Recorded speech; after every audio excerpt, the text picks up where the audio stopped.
बताया, मैं पिछले क्लास में इस जो श्लोक अभी हम देखने वाले हैं उसको हम अ, पढ़ चुके हैं, लेकिन उसको और थोड़ा तर्जमा करेंगे, चर्चा करेंगे। ये श्लोक बहुत ही प्रसिद्ध है और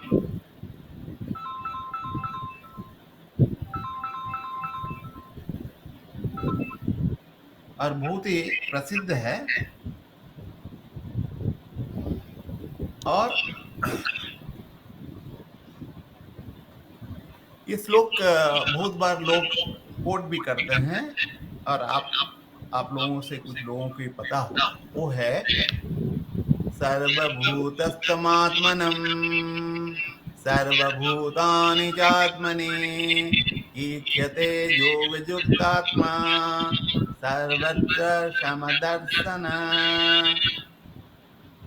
इस श्लोक में कहते हैं कि जो योग युक्त आत्मा है, जो योग करके आत्मा के साथ युक्त हो गया है, इसको ये एक अर्थ हो सकता है। जो अपनी जो चेतना है, जो ईश्वर है, ईश्वर से कहेंगे ब्रह्म है, आत्मा है। आत्मा क्या है कि चेतना का परिस्फुटन है, और वो सच्चिदानंद स्वरूप है। तो उनके साथ जो जुड़ गया है, तो उसको हम योग युक्त। और योग युक्तात्मा सर्वत्र क्षमदर्शन सर्वभूतस्थमात्मनम आत्मनम सर्वभूतस्थमात्मनम सर्वभूतानि च आत्मनि इक्ष्यते। योग युक्तात्मा सर्वत्र समदर्शन आत्मनं सर्वभूतस्थ सर्वभूतानि च आत्मनि इक्ष्यते। ये जो है बहुत सरल संस्कृत में बताया गया है, और ये हमारे अभी भी प्रचलन में कुछ भाषा है। इक्ष्यते शब्द इतना नहीं था। इक्ष्यते जो पूजा पाठ करता है, इक्ष्यते उन लोगों को समझ में आएगा। इक्ष्यते देखना है। ये देखना है तो आंख में नहीं देखना है, इसको अनुभव करना है। इसको आंख के साथ इक्ष्यते का अर्थ होता है देखना है। लेकिन ये जो है ये अंध दर्शन है, ये दर्शन है। जैसे दर्शन के इसको आप देखने का बजाय आप दर्शन का व्यवहार करें। वो कहते हैं कि इसको आप में जो इसको एक वाक्य में बनाया है इस श्लोक को, वो क्या है? योग युक्तात्मा सर्वत्र सब जगह पर समदर्शी समता के साथ देखता है, और आत्मनं सर्वभूत आत्मा को सब भूत में और सर्वभूतानि च आत्मनि और सब भूत मात्र को आत्मा में देखता है। तो आप देखिए बढ़िया से समझाइए कि कितना बढ़िया चीज इधर बताया। थोड़ा एक एक शब्द को हम और थोड़ा व्याख्या करते हैं तो जान देंगे क्या उसका मतलब है, क्योंकि जो भारतीय भाषा है उसके अंदर बहुत छुपा रहता है बहुत सारी चीज। योग युक्त आत्मा जो है, मैं जैसे बताया, जो आत्मा के साथ युक्त हो गया, योग करके ध्यान करके अपने स्वरूप जो है, हमारा जो अपना स्वरूप है, हम तो सब क्या है कि भगवान का अंश है। और जो ईश्वर अंश जीव अविनाशी, हम लोग अविनाशी है, ईश्वर अंश है, हम देह मात्र नहीं है। ये जो स्थिति को जो पहुंच गया है, वो स्वरूप में तल्लीन हो जाता है। वो तल्लीन क्यों होता है? क्योंकि हमारे अंदर है कि हम सुख आस्वादन करें, और जो आत्मा है, जो शरीर हम लोग नहीं है, शरीर है, शरीर के बिना तो आत्मा का भी अनुभव नहीं किया जा सकता, ये तो सत्य है। लेकिन शरीर बदलता रहता है, मन भी बदलती रहती है। लेकिन आत्मा जो है परिवर्तन नहीं होता है, किसी के द्वारा प्रभावित नहीं होता है। वो सच्चिदानंद स्वरूप है, वो सत्य है, चित्त है और आनंद स्वरूप है। आनंद का महासागर है। सागर से कोई जल को निकाला जाए वो पुण्य है। इसीलिए हम लोग हर क्लास के एंड में एक जो बढ़िया मंत्र है हमारे उपनिषद से, ओम पुण्यमदः पुण्यमिदं पूर्णात् पूर्णमुदच्यते पूर्णस्य पूर्णमादाय पूर्णमेवावशिष्यते, इसको पाठ करते हैं क्योंकि हमारा जो परम ध्येय है, जीवन का परम लक्ष्य है, वो है पुण्यता को प्राप्त करना है। और पुण्य एक ही है, वो जो है परमात्मा है, आत्मा है। ठीक है, तो इसीलिए उसमें जो तल्लीन हो गया है उसको योग युक्तात्मा कहेंगे। और योग युक्तात्मा जो हो गया है तो उसमें आपका जो है समदर्शन होना स्वाभाविक है, क्योंकि सबको, सबके अंदर आत्मा है, चैतन्य है। तो इसको जैसे कि, और ये कौन कर सकता है? जो योग युक्त आत्मा हो गया। हम लोग नहीं कर सकते हैं, हम लोग तो साधारण लोग हैं। आप लोगों से कोई जो ये पुण्यता प्राप्त कर लिया है और ब्रह्म तो क्या कि आत्मस्थ हो गया है, आत्मा अनुभूति हो गया है, वो कर सकता है। लेकिन हम लोग साधारण लोग हैं, तो साधारण लोगों के लिए नहीं है। जैसे कि आपके आभूषण है, कोई कंगन है, कोई हार है, कोई रिंग है, अंगूठी है, तो उसमें सोना है, हर जगह में सोना है, सोने का है, मतलब वो कण कण में सोना। तो इसलिए पूरा जो सृष्टि में ईश्वर का अंश है और प्राणियों के ईश्वर अंश का अनुभव करने का मानव में सामर्थ्य रहता है। तो जो उसको प्राप्त कर लिया है उसमें तो सबको एक ही जैसा देखेगा ना। ये जो मैं बताता हूं, जैसे कि ये साम्य दर्शन जो वेस्टर्न लोगों ने बनाया है, रशियन लोगों ने, जो जिसको बाहर पूरा दुनिया को भी कुछ मात्रा में नष्ट भी किया है, क्योंकि वो ना समझ है, वो मेटेरियलिस्टिक के ऊपर कह रहे हैं। नहीं नहीं, ये जो है ये आत्मिक के ऊपर हो जाए तो उनको तो समता का प्राप्त हो जाता है। साम्य समत्वं योग उच्यते, ये समता प्राप्त करने से जाके योग हो जाता है या युक्त हो जाता है आत्मा से। तो जो होगा वो अपने आप आ जाएगा, आपको कुछ करने का जरूरत नहीं पड़ता। ठीक है, तो जैसे कि मैं और एक उदाहरण आपको देता हूं, जैसे कि हम लोग कैसे पता नहीं चलता है। जैसे कि हम लोग जब बच्चे थे, आजकल तो बड़ी कीमत वाला मिठाई आ रहा। हम लोग जो थे ना, मिठाई जो मिलता था वो चीनी का होता था। और चीनी में क्या होता है, कभी वो उसमें कलर भी डाल देते हैं, कोई हाथी है, घोड़ा है, कोई गाड़ी है, कोई और कुछ रूप है। तो ऐसे करके हमको दे, लेकिन जितना भी है उसमें मिठास है। ऐसे ही ब्रह्म जो भी अलग अलग शक्ल लेता है और उसमें आत्मा रहता है। तो इसीलिए क्या है कि, और वो जो हो जाएगा क्या, सर आत्मनम, जो आत्मा का, खुद को, आत्मा को सर्वभूत, जो संपूर्ण प्राणी है वो आत्मा है, जो सत्य स्वरूप है, उसको वो देखता है, जानता है, समझता है। तो ऐसे, और ये स्वरूप जो है वो बदलता नहीं रहता है, संसार बदलती रहती है। क्योंकि संसार का जो अर्थ है, सम्यक चरति इति संसार, जो चलमान है, जो चलता है, हमेशा बदलता रहता है, तो वो उसको संसार कहते हैं। संसार में सब बदलते रहते हैं, लेकिन आत्मा जो है वो बदलता नहीं है, वो परम सत्य है। तो ये जो है, इसीलिए सबके विद्यमान है, वो सत्ता रूप में है, इसीलिए जो है कि उसको वो देखता है।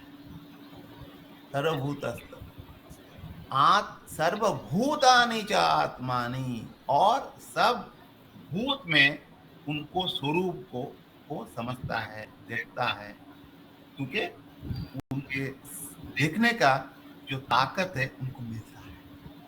और ये बहुत ऊपर स्थिति का बात बताया, जैसे कि अपने स्थिति बताया, पर अपने प्राणियों के स्थिति कैसे देखा जाए अगले श्लोक में ये बताने वाले हैं। वो कहते हैं अगले श्लोक में, यो मां पश्यति सर्वत्र सर्वं च मयि पश्यति तस्याहं न प्रणश्यामि स च मे न प्रणश्यति। ये श्लोक में आप देखेंगे कि एक बढ़िया चीज उन्होंने बताया,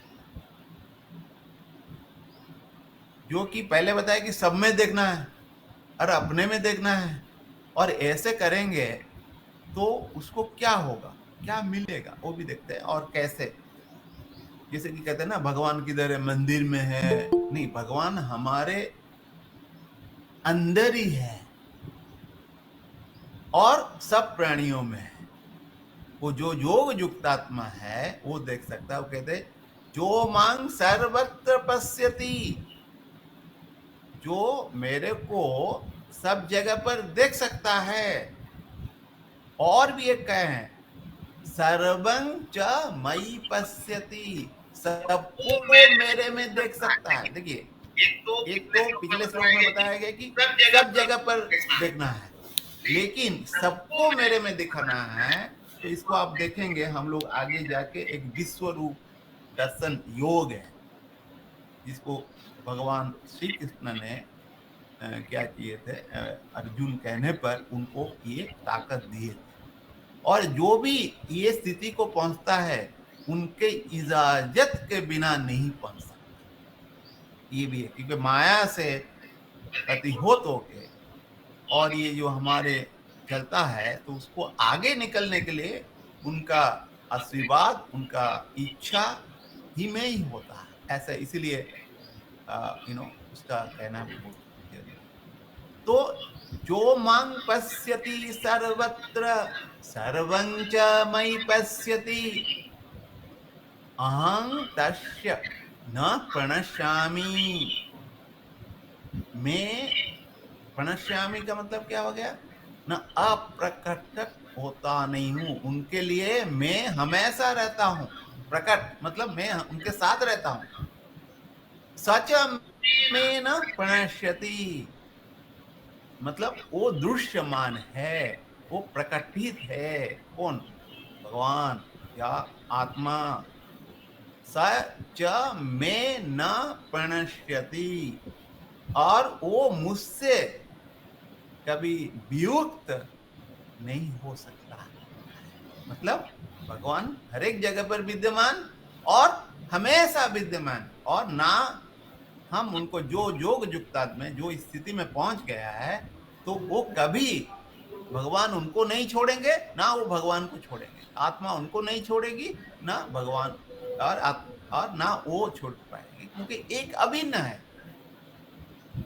तो आप लोग देखें, मैं आज भी बताया हूं कि जो पहला जो श्लोक है 28 श्लोक में हम लोग देखे थे कि अत्यंत सुख प्राप्त करने के लिए ब्रह्म संस्पर्श में आना जरूरी है। और ब्रह्म के साथ, जैसे कहते हैं ब्रह्मलीन हो गया, ब्रह्मलीन हो गया ना, मृत्यु हो गया, नहीं नहीं, वो नहीं।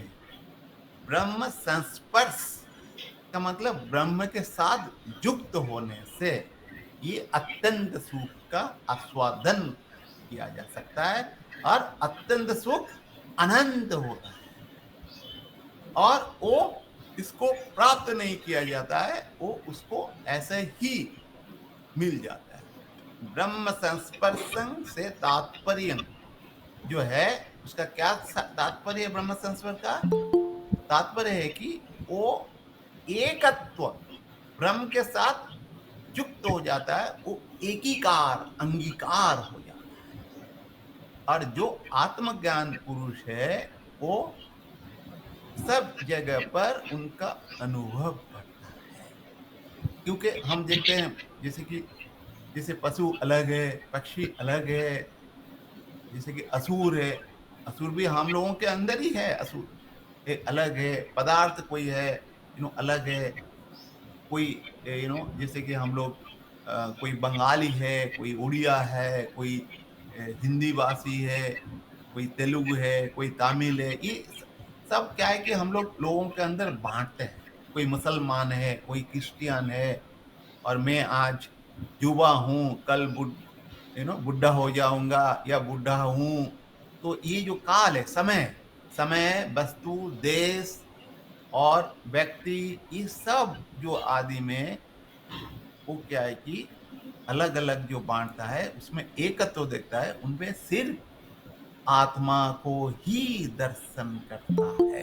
ये जो है बड़ी ऊंची स्थिति है। और ये जो कहते हैं ना, जो मांग पश्यति, मांग कौन है? ये मांग साधारण तो कुछ लोग कहते हैं कृष्ण है। एक्चुअली ये देव के पुत्र कृष्ण नहीं है। ये जो आत्मा है, जो हमेशा रहता है हमारे अंदर, जिसको मैं कभी कभी कहता हूं छुपा रुस्तम है, ठीक है। तो वो क्या है कि हमेशा रहता है। वो मैं के रूप में भगवत गीता में कृष्ण जो है जगत गुरु है, वो रियलाइज सोल है, वो जो किए थे, तो उन्होंने ऐसे बताया, ठीक है। क्योंकि वो जो आत्मा एकीकरण हो गया, मतलब वो उसी स्थिति में पहुंच जाए, वो तो मैं ही कहूंगा। तो इसलिए मैं, कभी कभी लोग बहुत क्रिटिसाइज कर रहे हैं कि भगवान अपने को मैं क्यों कह रहे हैं। तो इसलिए कह रहे हैं कि वो एकत्व तो हो गए ब्रह्म के साथ। तो इसीलिए जो कि ये मैं का है, सर्वं मयि पश्यति, जो कण कण में भगवान है। तो इसका प्रमाण क्या शास्त्र है? आप लोग एक बहुत ही क्या है कि लोकप्रिय श्लोक है उपनिषद में, आप लोगों को पता होगा, ईशावास्यमिदं सर्वं यत्किंचित् जगत्तं जगत् तेन त्यक्त्वेन भुञ्जिता मा गृध्द कस्यचित् धनम। वो पहला जो पंक्ति है बहुत इंपॉर्टेंट है। ईशावास्य, ये जो ईश्वर है, ईशा का मतलब ईश्वर, कभी कभी ईसा पूर्व कह देते हैं ना, वो इससे वो क्या है कि क्रिश्चियन है, हमारा यीशु है, लेकिन वो ईश्वर नहीं है, ठीक है।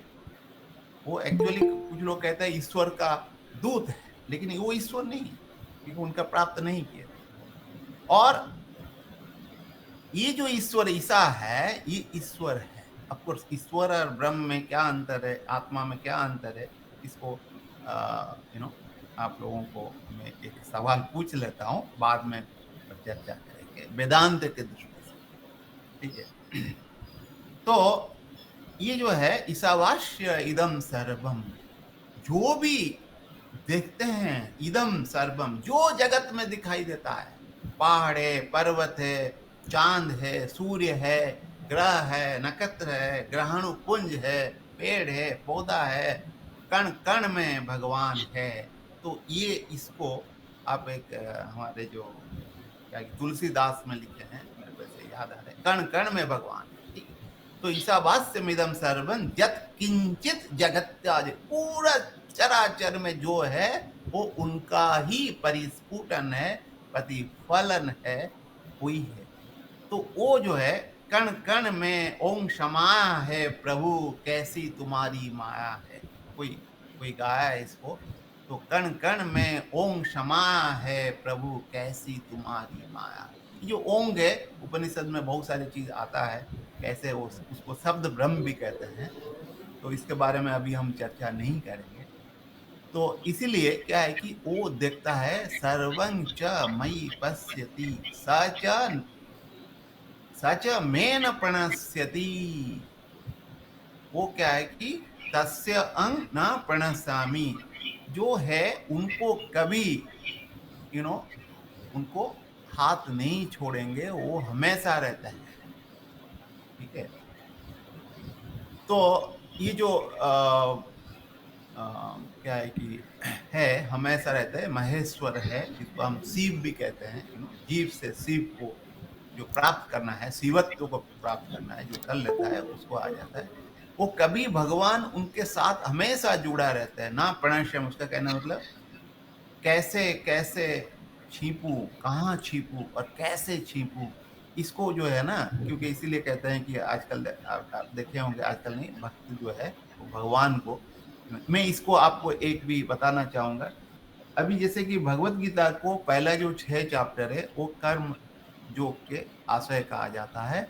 और इधर से क्या, उससे पहले भी थोड़ा सा ये भक्ति का भी शुरुआत, जो कर्म मिश्रित भक्ति होता है, तो उनको भगवान श्री कृष्ण ने एक अच्छे जो शिक्षक, अच्छे गुरु के तरह वो शुरू कर दिए। ये भक्ति का माहौल अभी आ रहा है, हम अगले जो 6 चैप्टर में, 6 अध्याय में देखेंगे।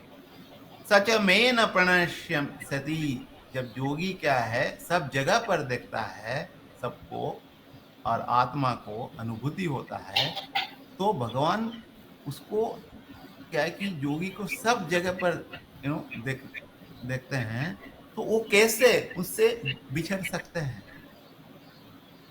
नहीं बिछड़ सकते। तो क्योंकि क्या है कि वो मन के ऊपर ही चले गए हैं और बुद्धि के परे चले गए हैं।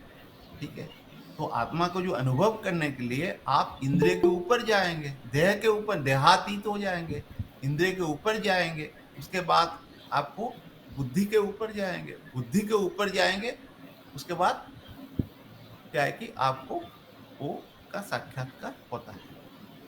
और ये जो है दिव्य जो स्वरूप है, स्वरूप को आप अनुभव कर सकते हैं। और इसको आगे चलते हुए भगवान श्री कृष्ण बताते हैं, सर्वभूत स्थितं यो मां भजते तत्त्वमास्थितः, सर्वथा वर्तमान अपि स योगी मयि वर्तते। जो पुरुष, जो मां एकत्वं स्थितः, सर्वभूत स्थितः, सर्वथा वर्तमानपि भजते स योगी मयि वर्तते। जो पुरुष एकत्व, एकत्व भाव से, सर्वभूत स्थितं, जो संपूर्ण भूत है, इधर एक्चुअली भूत, कुछ कुछ लोग कहते हैं कि जो पंच महाभूत है, इसको देखेंगे तो बढ़िया है। पंच महाभूत से प्राणी है, जड़ पदार्थ है, पौधे हैं, सब जगत बना हुआ है, ऐसे हम लोगों का मानना है।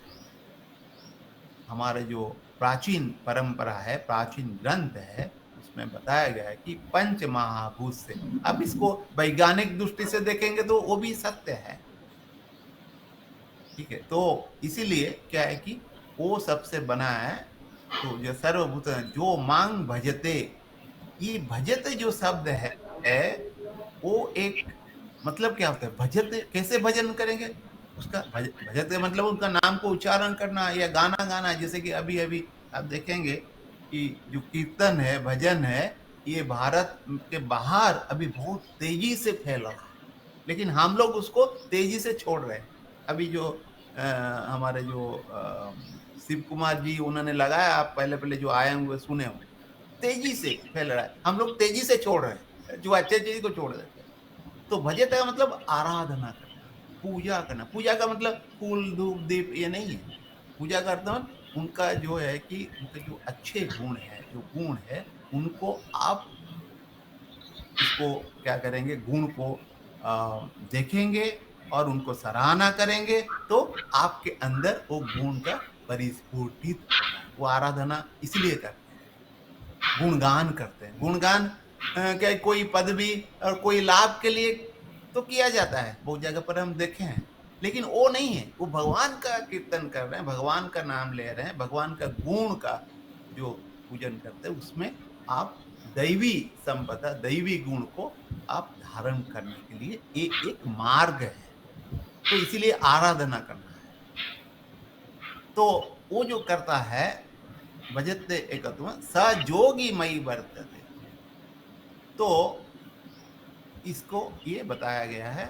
आप देखे होंगे कि ये पूर्व श्लोक में जो था, जो मेरे को सब में और सबको मेरे में देखता है, उसके लिए हम लोग देखे हैं पिछले जो 6ठा अध्याय का 30 श्लोक में, जो मेरे को सब में देखता है और सबको मेरे में देखता है, उसके लिए भगवान कभी अदृश्य नहीं होते हैं, और वो भगवान के लिए कभी अदृश्य भी नहीं होते, मतलब एक ही है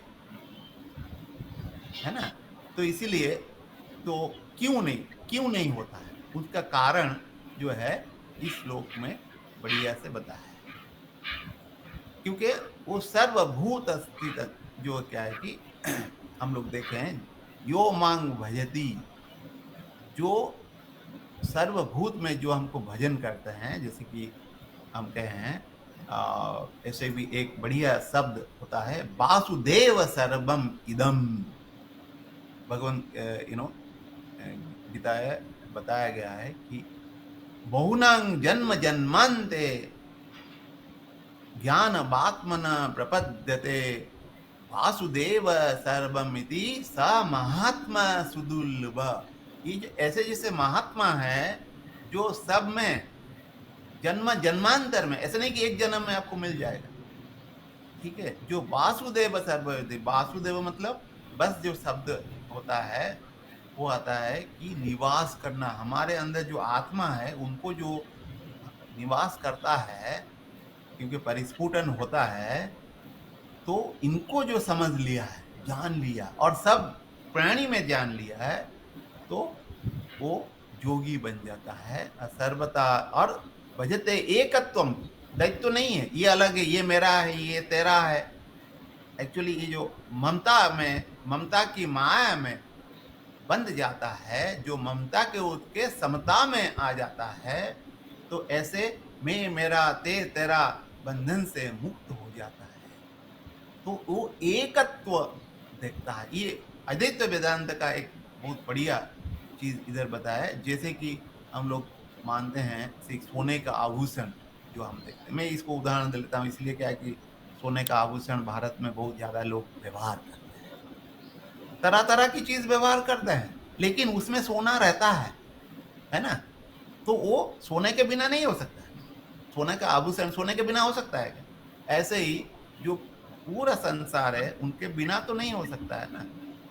तो इसलिए सर्वता वर्तमान अपि, जैसे कि सब समय में, इवन अभी भी, जैसे कि सोते जागते खाते पीते, और जो हमारे जीवन का है, जैसे कि हम लोग पहले में अभी जैसे कि पढ़ाता हूँ, अभी उसके बाद हमारा रिटायरमेंट हो जाएगा, उसके बाद पहले हम लोग गृहस्थ का जीवन भी निर्वाह किए हैं, और उसके लिए बच्चे भी हुए थे। बच्चे भी, मैं जैसे कि मैं बच्चा था पहले, छोटा नन्ना, और उसके बाद पढ़ाई किए हैं, और बहुत सारे जो भी परिस्थिति में, जो भी उसमें ही इसको देख पाता है, जो भी है।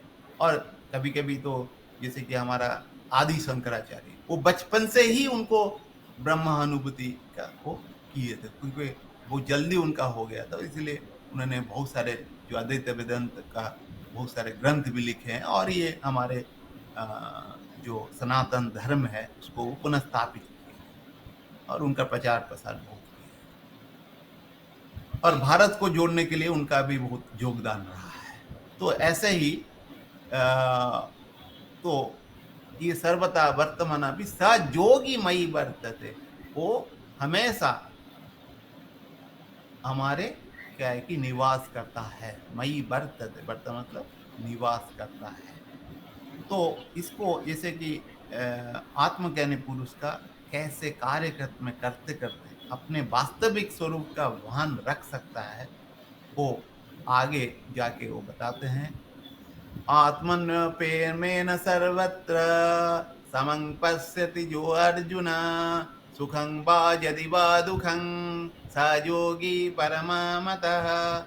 वो कहते हैं, हे अर्जुन, जो इस स्थिति को प्राप्त किया है, वो कैसे सब काम करते हुए, ऐसे नहीं कि काम छोड़ देगा जाके जंगल में बैठेगा और वो क्या है कि आत्मा अनुभूति करेगा, ऐसा नहीं है। ऐसे भगवान श्री कृष्ण बता नहीं, यद्यपि हमारे कुछ शास्त्र कुछ लोगों ने संत मैं नहीं कहूँगा, कुछ धर्म प्रचारक या जो आजकल भूत प्रवचक गण ये सब बता रहे हैं, लेकिन ऐसा भगवान श्री कृष्ण बता भगवान श्री कृष्ण है तुमको संसार में रहना, संसार का काम करना है, और वो कहते हैं सुख तुम्हारा आएगा। ऐसे नहीं कि सुख का पूरा निवृत्त हो जाएगा, दुख का नहीं आएगा, दुख दुख। वो कहते हैं कि कैसे ऐसे जैसे लोग है आत्मप्यमेन, जो अपने समान सर्वत्र समं, जो सर्वत्र समं आत्मप्रमेण पश्यति, जो सुखं वा यदि वा दुखं सर्वत्र समं आत्मप्यमेन पश्यति स जोगी परममत।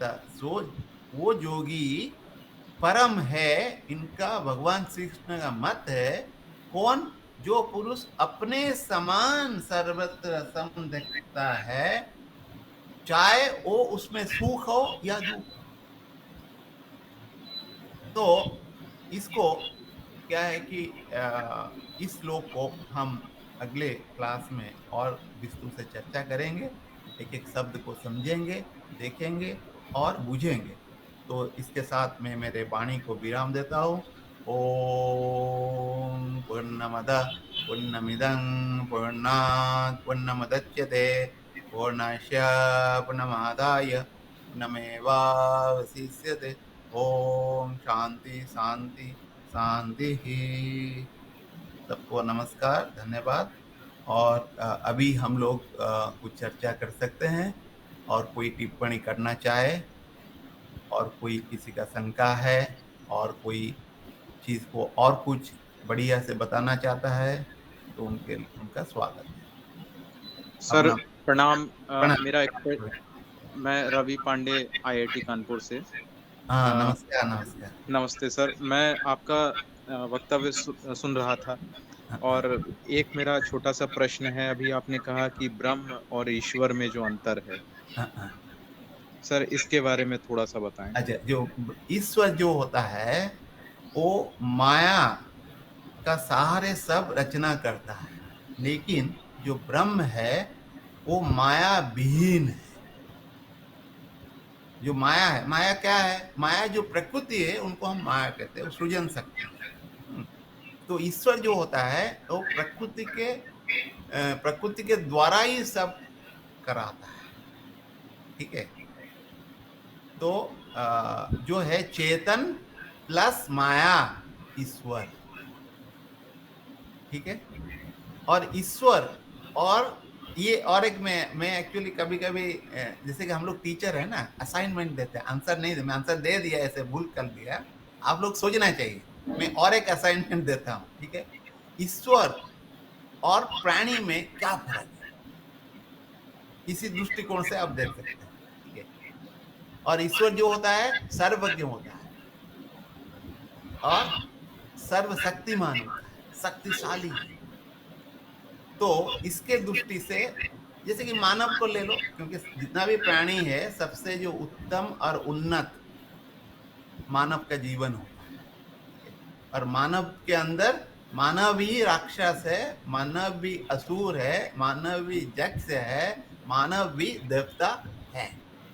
मानव का जो जोनी है वो देवता बन सकता है, ये मेरा मानना है। ये शास्त्र, मेरा मानना नहीं कहूंगा, ये शास्त्र भी बताता है, जो हमको समझना है। तो इसीलिए प्रश्न है मेरा, जो मानव और ईश्वर में क्या फर्क है? क्योंकि ममे वांस जीव अंश जीव भूत सनातन, ये भगवत श्री कृष्ण भगवत गीता में कहे, हम लोग पढ़ेंगे उसको आगे जाके। और हमारे जो ईश्वर अंश जीव अविनाशी जो है, तुलसीदास भी कहे। तुलसीदास एक्चुअली क्या है कि अपना चिंतन होता होगा, लेकिन हमारा मानना है कि उन्होंने शास्त्र से भी लिए हैं। ठीक है, अपने भाषा में बोले, ऐसा मेरा मानना है। तो वो भी कहे, तो मतलब ईश्वर तो जीव का जो जीव क्या ईश्वर का अंश है, लेकिन ईश्वर और जीव में फर्क क्या है? ये प्रश्न मेरा आपके लिए, मैं उसका उत्तर नहीं दूंगा, लेकिन कभी आप लोग चिंतन मनन करिए, हम लोग चर्चा करेंगे। नहीं कर पाए मैं बताऊंगा। ठीक है।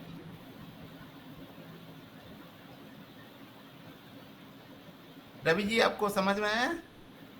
जी सर, आपने बहुत बढ़िया से इसको उल्लेख किया है। तो और कोई किसी का सवाल है या कोई टिप्पणी करना चाहे? मान लीजिए मैं किस चीज को छोड़ दिया या हमारा जो चीज है उसको सही नहीं लगा, और क्या सही हो सकता है, हम लोग ये भी कर सकते हैं। ऐसे नहीं कि हम जो कहें वही सिद्ध है, ऐसा नहीं है। क्योंकि हम लोग तो भारतीय परंपरा में है, हमारा जो एक कहता है ना, युक्ति युक्तं बचो ग्राह्यम बाणात अपि सुखात अपि युक्तिहीनं वचं त्यज्यम बुद्धात अपि सुखात। हम लोग तो ऐसा नहीं कि कोई किताब में कोई लिख दिया है, जैसे कि वेस्टर्न लोगों का जो रिलीजियन है, कोई किताब में लिख दिया है तो मतलब वही है और कुछ नहीं है, ऐसा नहीं। ऐसा हम लोग चर्चा करते हैं, आगे बढ़ाते हैं, जैसे विज्ञान को भी हम लोग करते हैं, ऐसे ही हमारा वैज्ञानिक धर्म का जो धर्म का भी जो है वो भी वैज्ञानिकता में करते हैं, युक्ति युक्त के हिसाब से करते हैं। सर तो एक और शंका है। हाँ बताइए। अभी आपने ईश्वर और ब्रह्म में अंतर बताया। हम्म, और आपने थोड़ी देर पहले मनुष्य के बाल अवस्था, युवा हम्म, और उसके बाद वृद्धा अवस्था, इस तरह की अवस्थाओं के बारे में बताया।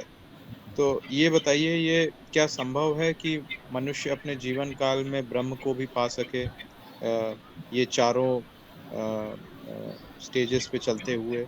क्या ये जरूर संभव है? जरूर जरूर पाएगा, ये हमारे शास्त्र कहता है।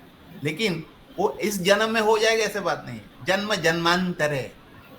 आप जैसे कि आप मान लीजिए केजी में है, आप कहेंगे मैं पीएचडी का पास चला जाऊंगा फटाक से, कैसे हो सकता है भाई? आपको क्रम विकास होता है ना। आप पूर्व जन्म में कुछ किए हैं बढ़िया से, आपका जल्दी फटाक से हो जाएगा। जैसे शंकराचार्य का हुआ है, बहुत सारे लोगों का हुआ है। जैसे विवेकानंद को देख लीजिए, है ना, और रामकृष्ण को देख लीजिए, बहुत सारे हो जाता है।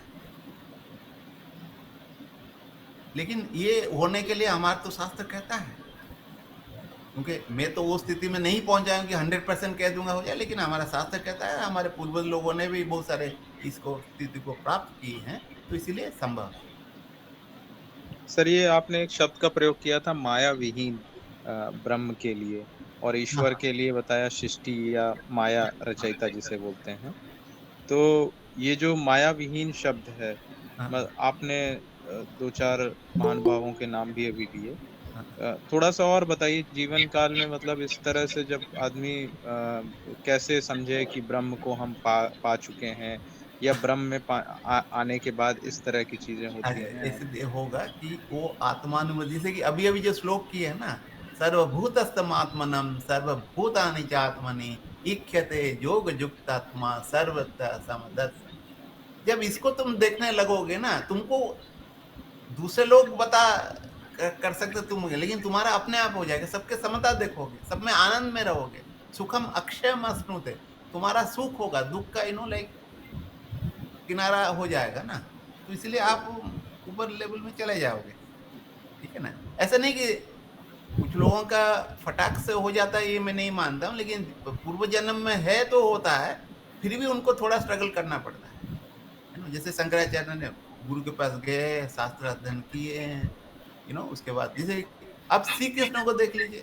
श्री कृष्ण जो उसका चरित्र देखेंगे, वो जाके पढ़े हैं ना सांदीपनि ऋषि के पास, सब चीज किए हैं। इनको योगेश्वर क्या है, क्योंकि योग का ईश्वर है, ठीक है। कि जो ये आत्मानुभवी थे श्री कृष्ण, ऐसे मेरा मानना है।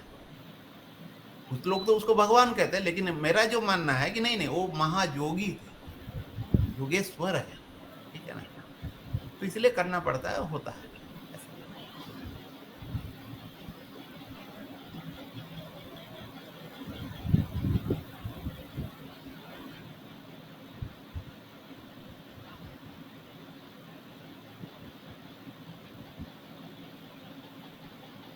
तो और कुछ कोई किसी का टिप्पणी करना चाहे? मैं एक्चुअली 5-10 मिनट रखता हूँ, इसीलिए क्या है कि हम लोग मैं तो नहीं चाहता हूँ कि इसको एक प्रवचन के जैसा करें, लेकिन अ, हम तो लोग तो टीचर है ना, हम सब डिस्कशन करना चाहते हैं, ठीक है। तो आप लोग थोड़ा इसको आगे डिस्कशन बढ़ाए तो आनंद मिलेगा। हाँ, और हम लोग एक दूसरे से भी सीखेंगे। तो और कोई सवाल या कोई टिप्पणी और कोई इसको भी और कोई दूसरा मत भी रख सकता है, ऐसा नहीं कि दूसरा इंटरप्रिटेशन भी रख सकता है, क्योंकि जो भगवत गीता ऐसा है कि आप अलग-अलग दृष्टि से देख सकते हैं। आप है ना, ऐसे बढ़िया ग्रंथ है ना।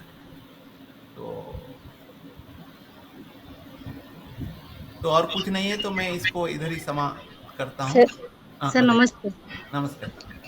सर मेरा प्रश्न ये है कि पूर्व जन्म और परजन्म हाँ, हाँ, का हाँ। क्या यस सर वो बाबत में मेरा कुछ नॉलेज नहीं है। नहीं, क्या प्रश्न क्या है? प्रोविज़न है या नहीं है? Yes sir, yes sir. अच्छा, इसको आपको विश्वास नहीं है तो ऐसे करिए ना, एक मेनी लाइव्स मेनी ऐसी कुछ किताब है। ओके। मेनी लाइव्स वेस्टर्न लोगों ने किए हैं। हाँ, तो वो लोग अभी मानना शुरू किए। मेनी लाइव्स मेनी मास्टर्स, ठीक है, वो किताब का नाम है। ओके, अब ओके पढ़िए सर। उसको, साइकोलॉजिस्ट है, उन्होंने बहुत सारे केस हिस्ट्री लिया है। इसका मतलब हाँ, हमारे पूर्वज लोगों ने जो कहे हैं वो सत्य लगता है। हाँ, यद्यपि इसको अनुभव में आप कर सकते हैं ऊपर, जैसे कि आप पतंजलि योग सूत्र पढ़ेंगे ना, यस तो सर। आपका विधि दिया है, आप जब करेंगे तो आप अगला जन्म का भी देख सकते हैं, दूसरे का देख सकते हैं, ये सब दृष्टि आपको मिलता है। लेकिन वो भी पतंजलि ने बताया, ऐसे जैसे करेगा वो योग से भ्रष्ट हो जाता है। ठीक है, वो भी बताया। मान लो तुम उनको करना शुरू कर लोगे, कुछ यस लोगों सर। भी भारतवर्ष में करते हैं, तो तुम योग से नष्ट हो जाएगा तुम्हारा। तुम जो रास्ते में जा रहे थे वो रास्ते में भटक जाओगे। ऐसे भी पतंजलि ने योग सूत्र में बताया। सर और एक बार क्या नाम है बुक का name? Many lifes? Many lives many masters, okay sir, okay sir. वो कोई लिखा है। उसने ऐसे बहुत सारे किताब आजकल वेस्टर्न लोगों ने काम कर रहे हैं ना, हम लोग तो छोड़ दिए, वो लोग करते हैं। हाँ, तो वो तो सिद्ध कर दिए। देखिए हम लोग अविश्वास कर रहे हैं क्योंकि हम लोग अपने चीज में विश्वास नहीं रखते हैं। तो वो लोग लेके हमको भी डॉलर में बेच रहे हैं। ठीक है, हुँ, अब किताब खरीदेंगे तो डॉलर में खरीदेंगे ना। हुँ, और कभी वो नहीं, कुछ कुछ लोग तो उसको रिकॉग्नाइज करते हैं, कहते हैं कि नहीं नहीं ये है, लेकिन भारत से लिया है। लेकिन बहुत सारे लोग तो भारत का नाम भी नहीं लेते हैं, वो अपना करके छोड़ देते हैं। ये तो दुखद विषय है। जैसे कि अभी आप एक व्यू यूट्यूब में देख सकते हैं, कुछ लोग इंडियन लोग, मैस्लो एक थ्योरी है, मैस्लो, ओके। तो उनका थ्योरी दे, मैंने कहा ये तो हमारे उपनिषद से उठा है। ठीक है? ओह! पंचकोश जो है वो उपनिषद उठा के ले लिया, बड़ा बहुत विद्वान, बहुत बड़ा, बहुत नाम कमाया, बहुत पैसा कमाया, और हमारे लोग उसको उत्साहित कर रहे हैं। किसी को पता नहीं कि हमारा है। ये तो बड़ी दुखद विषय है, लेकिन क्या किया जाए, जो है आप लोग उसको थोड़ा पढ़े जाने, हम लोग सब मिल के करें तो इसको कम से कम हम लोग उजागर कर सकते हैं। और यंग लोग, जो मैं तो चाहता हूँ, ये जो क्लास हम शुरू किए हैं, मैं यस चाहता सर। हूँ कि आप लोगों का जो भी घरे बच्चे हैं और उन लोगों को थोड़ा इससे शामिल कराइए, और यंग लोगों को। हाँ, अच्छा, एक ने दे दिया many life many master bye Brian S करके। हाँ, ऐसे बहुत सारे किताब आपको मिल जाएंगे। ठीक है, हुँ, वेस्टर्न लोगों, इंडियन लोगों का क्या मिला है मेरे को पता नहीं। आप देख सकते हैं, कोई मिलेगा तो हमको बताइएगा, क्योंकि इंडियन को भी प्रमोट करना चाहिए। ऐसे कोई रिसर्च बेस किया है, ऐसे बोलते तो हम भी बोलते हैं, लेकिन बोलते से थोड़ी हो जाएगा। कोई रिसर्च करके हुँ, उसको प्रतिपादित कर ले, मतलब आजकल लोग मानेंगे, पर्टिकुलरली पढ़े लिखे लोग मान लेंगे। ठीक है, तो मैं इसको वाणी को इधर ही विराम देता हूँ एक मंत्र के साथ। ओम असतमा सद्गमयो मृत्युंगमां अमृतम गमय। ओम शांति शांति शांति। सबको नमस्कार, धन्यवाद। सर। सर नमस्कार। Thank you. नमस्ते सर। नमस्कार। चंदन जी कैसे हैं? मैं सर ठीक हूँ सर, आप कैसे हैं? बस ठीक हो।